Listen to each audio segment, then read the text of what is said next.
वो अवार्ड, वो बच्ची हाथ ले आओ बेटा आप लोग। वो कह रहे हैं कि पिताजी हम तो आपको ही देना, क्योंकि ये हमेशा ऐसी कोई भी बात होती थी वो हमेशा यही, हाँ जी आ जाओ, कोई सीडी नहीं लगी, कोई है नहीं मेज, आ जाओ बेटा आ जाओ आ जाओ।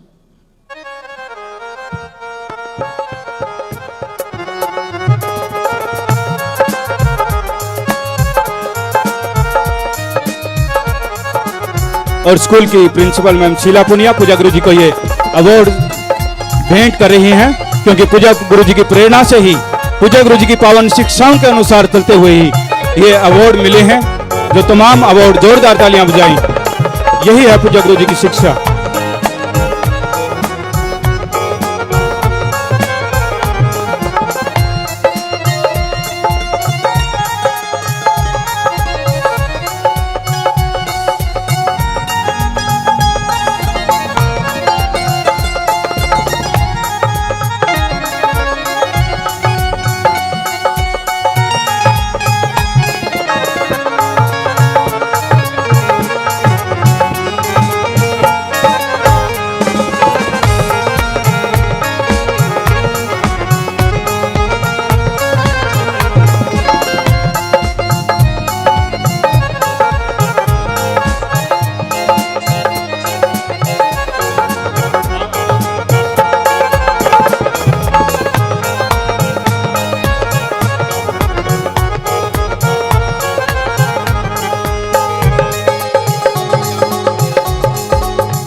तो इतने ज्यादा अवार्ड हो गए हैं, वो अवार्ड रखने की जगह नहीं है।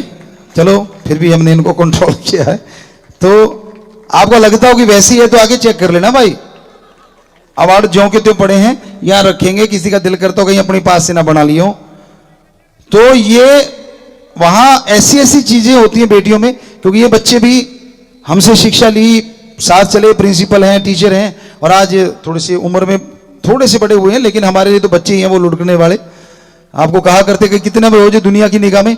तो ये इतने अवार्ड मिले हैं, इसमें बहुत सारी चीजें। वहां के बच्चे नशा नहीं करते, हॉस्टल में रहने वाले टीवी नहीं देखते, फोन नहीं चलाते, एक ऑनलाइन गुरुकुल जो हम बोला करते हैं, सच्ची शिक्षा, और बिना पैसे के ट्रेनिंगें दी जाती हैं। शायद +2 से शुरू हो जाता है वहां ये सिस्टम।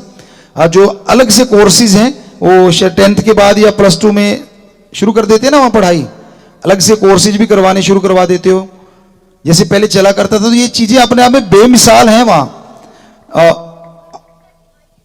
हाँ IAS है, डॉक्टर बन गए बच्चे, सीधे वहां से अलग से ट्रेनिंग नहीं ली, स्कूल में ही पढ़ते पढ़ते वहीं इन्होंने स्कूली शिक्षा के साथ साथ वो भी फ्री में, कोई एक्स्ट्रा चार्ज नहीं, लोग लाखों खर्चा करते हैं। तो ऐसे स्कूल हैं वो। और स्पोर्ट्स में भी एशिया कप भी 5-5 बार जीता हुआ है, गोल्ड मेडल जीते हुए एशिया कप में, वर्ल्ड कप में योगा में गोल्ड मेडल जीते हुए हैं। तो 85 इंटरनेशनल प्लेयर हैं वहां, और 800 नेशनल के प्लेयर हैं। 5 भीम अवार्ड मिले हुए हैं, जो बेमिसाल बात है, बेमिसाल बात है। और इतने सालों में स्कूल कहां से कहां पहुंचा, और ये अवार्ड देने वालों को फिर से हम यही कहेंगे कि बहुत बहुत आशीर्वाद। और किसी को यकीन नहीं है तो भाई सामने पड़े हैं, और ये ढेर अभी पकड़ाएंगे, आप गिनती तो आपने कर ही ली होगी 1 by 1। तो ये स्कूल इतने ज्यादा अच्छे हैं, बच्चों को करैक्टर सिखाया जाता है, जो कि आपको बताया था कि ब्रह्मचार्य आश्रम होता था, ये उसी टाइप का लगभग हम उसको फॉलो करते हुए, लड़के भी हैं वहां, उनके अवार्ड पता नहीं आए होंगे, पर ये क्योंकि हमेशा आगे रहती हैं बेटियां हमारी, तो इस मामले में वो अब सोचेंगे यार जो मिले हैं वो किधर हैं। वो अब बाद में चलते होते हैं, ये कुदरती है। अगर ये जहां पक्के सेवादार रहते वो पहले बेटियां करेंगी, फिर बेटे चलते, हमारी भी पर्ची। हमने कहा रुक जा, तेरी कल को देखेंगे। तो इसलिए बेटियों को हम, क्योंकि बेटे को ये होता है यार मैं अपने पापा को क्या समझाना है, उसको सारा पता है, बेटों में कोई गलत नहीं होता, बस ये भावना होती। पर बेटी को होता है कि नहीं पापा को तो मैंने बताना है, दादी अम्मा, इसलिए हम एक नाम दिया करते हैं। अपनी बेटियों से भी देखा, 3 करोड़ बेटियों को भी देखा है, ये चूकती नहीं है कोई सुझाव देना हो तो। और बेटों को ना आप ज्यादा सियाने हैं, अपने से ज्यादा सियाने हैं, बस ये कुदरती है, मतलब इनको ये लगता रहता है। पर वो इसलिए आगे निकल जाती है कि उनको तो नहीं, तो वो नेचुरली बहुत ज्यादा केयर टेकर होती है। ये हमारे पवित्र वेदों में मां का दर्जा दिया गया। कहीं कहते गुरुजी ये गलत है।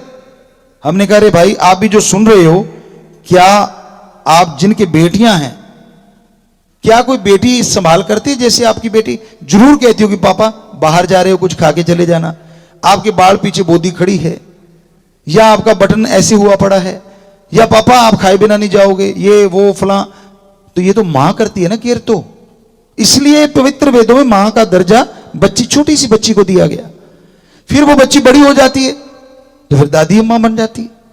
हर बात पे समझाना, मां को भी समझाती है। अब डांट दो आप तो अलग बात है, अगर घर में माहौल बढ़िया तो बेटी जरूर शिक्षा देती है। शादी हो गई, किसी की पत्नी बनी, लेकिन जिन्होंने शादियां करवा रखी हैं वो बच्चे यहां भी बैठे हैं, ऑनलाइन भी है। सच सच बताना, क्या आपके घरवाली का रोल तो है ही, वो पत्नी तो आपकी है, क्या जो आपकी वो केयर करती है वो मां की तरह नहीं करती? कहीं ना कहीं मां का रोल भी अदा कर जाती है ना।